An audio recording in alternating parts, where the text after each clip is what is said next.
Tem seleção que ganha a Copa e tem seleção que simplesmente marca gerações, mesmo sem levantar a taça. E hoje você vai perceber uma coisa muito bizarra. Algumas seleções que ficaram de fora da Copa jogavam mais bola do que muito campeão mundial por aí. E eu tenho certeza que uma dessas aqui vai te deixar revoltado. Porque quando a gente fala de seleções históricas, o povo só lembra das campeãs. Alemanha, Argentina, Brasil.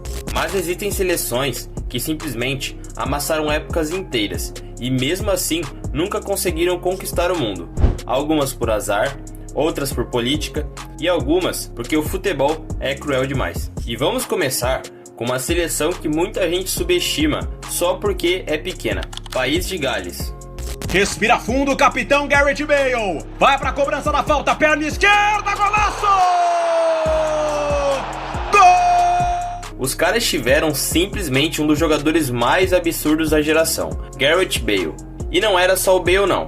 A geração de 2016 chegou numa final de Eurocopa jogando muita bola. Eliminou Bélgica, bateu de frente com o gigante e parecia que finalmente o país tinha virado uma potência mundial. Só que aí, né, rapaziada, veio o problema clássico das seleções menores: falta de profundidade. Quando o Bale não resolvia, o time caía muito de rendimento. Mesmo assim, ninguém queria enfrentar o país de Gales naquele auge.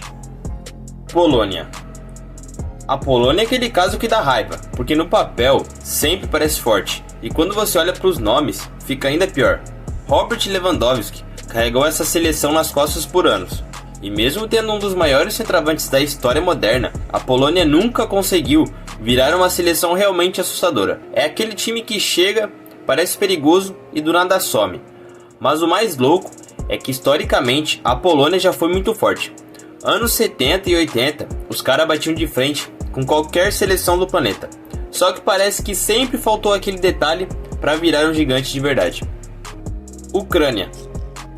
Agora uma seleção que muita gente esquece. No auge, era chata pra cacete de enfrentar. Principalmente na época do lendário Shevchenko. O cara era um assassino na área. E a seleção tinha aquela vibe de time guerreiro. Os caras talvez não tivessem o elenco mais estrelado, mas compensava na intensidade. E depois de tudo que o país passou nos últimos anos, a seleção virou quase um símbolo nacional. Toda vez que entra em campo, parece que estão jogando por muito mais do que só futebol. Rússia. A Rússia é uma das seleções mais estranhas da história, porque dependendo da época, os caras pareciam uma máquina, e em outras sumiam completamente. Mas tem uma coisa que ninguém pode negar: em Copa do Mundo, os caras sempre conseguiam criar caos. A Copa de 2018 foi a prova disso. Ninguém esperava nada, e do nada, a Rússia estava eliminando a Espanha. E o mais bizarro é que historicamente, a antiga União Soviética tinha times absurdos, muito fortes fisicamente, organizados e extremamente técnicos. Só que depois da separação, nunca mais conseguiram manter o mesmo nível. Hungria. Agora aqui começa a parte mais pesada da lista, porque a Hungria talvez seja a maior seleção sem Copa da história. E eu não tô exagerando. A Hungria dos anos 50 simplesmente humilhava o planeta inteiro. Os caras meteram 6-3 na Inglaterra dentro do Wembley, e isso naquela época era quase impossível. E o craque daquele time era o lendário Ferenc Puskás. Sim, o nome do prêmio da FIFA vem dele. Só que aí veio a maior tragédia. A final da Copa de 54, a Hungria era muito favorita e perdeu para a Alemanha. Muita gente até chama aquilo de uma das maiores zebras da história do futebol. E sinceramente, talvez seja mesmo. Mas calma, porque daqui para frente entram seleções que até hoje poderiam dar trabalho para muito gigante. Nigéria. A Nigéria é simplesmente uma fábrica infinita de talento. É inacreditável. Toda geração aparece um jogador absurdo diferente. E nos anos 90, os caras eram muito fortes. Parecia que o time jogava no modo caos. E o mais doido é que a Nigéria sempre revelou o jogador para a elite da Europa. Só que existe um problema que persegue a seleção há décadas: desorganização.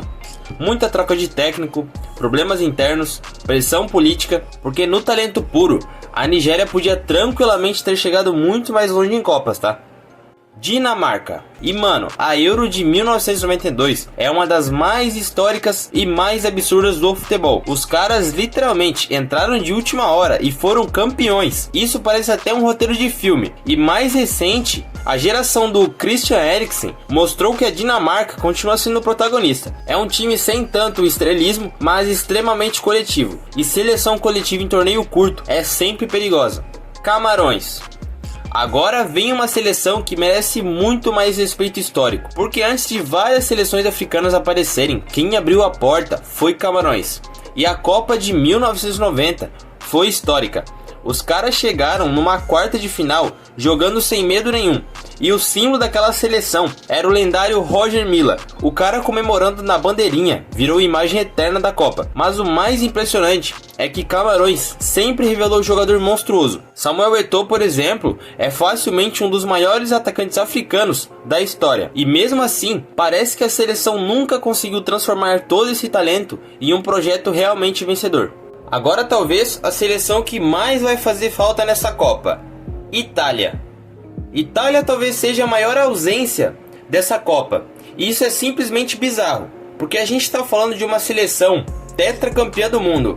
Itália já teve simplesmente Maldini, Totti, Buffon, Pirlo e muitos outros jogadores gigantescos. Os caras literalmente respiram futebol. Só que aí vem a parte inacreditável. A Itália conseguiu ficar fora de 2 Copas seguidas. Isso parecia impossível antigamente. E o pior é que não foi falta de tradição, foi simplesmente um colapso completo. Troca de geração, pressão absurda, crise no ataque, e quando perceberam, já estavam eliminados de novo. O mais louco é pensar que uma seleção desse tamanho simplesmente desapareceu do maior palco do futebol. Porque goste ou não, Copa do Mundo sem Itália parece até errado. Mas agora eu quero saber de você, quais dessas seleções que não se classificaram que deveriam ter ido para a Copa desse ano? Deixa aqui nos comentários.